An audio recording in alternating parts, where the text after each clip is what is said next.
এঁচড় করবো। এই যে ছোট একটা এঁচড় কেটে নিচ্ছি এরকম করে, লবণ হলুদ মাখিয়ে এঁচড়টাকে সিদ্ধ করে নেবো। ছোলার ডালগুলো সিদ্ধ করে নেবো। পিস পিস করে কাটলি একটু ভালো কাটা যায়। লোকে যে এরকম করে কাটে মাছের মতো, এরকম করে কাটা খোসা ছাড়ানো যায়।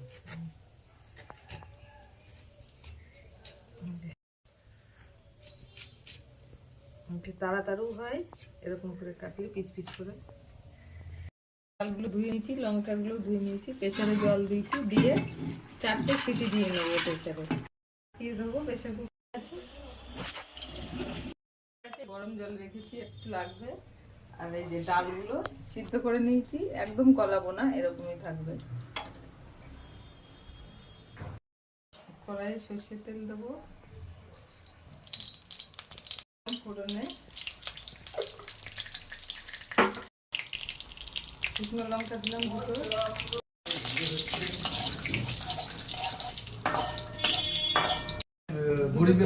দিলাম করে রাখা এঁচড়গুলো ভেজে নেবো ভালো করে।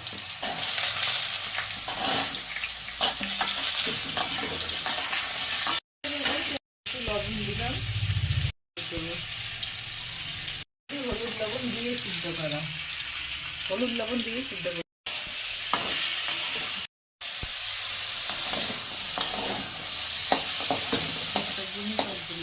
মশলা দিলাম, ভুলে গেছিলাম গরম মশলাটা দিতে।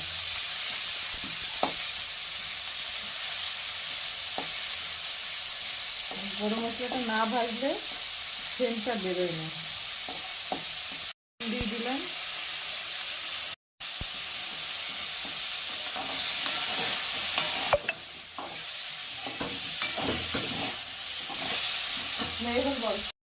ভাজা হয়ে গেছে। এবার একটু আদা আর টমেটো একটা কেটে রেখেছিলাম দিয়ে দিলাম, আর একটু কাশ্মীর লঙ্কা গুঁড়ো দেবো।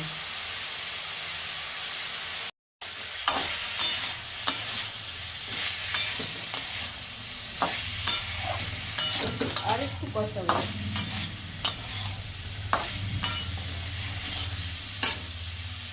গ্যাসে এঁচড়গুলো এবার একটু গরম জল করে রেখেছিলাম দিয়ে দিলাম।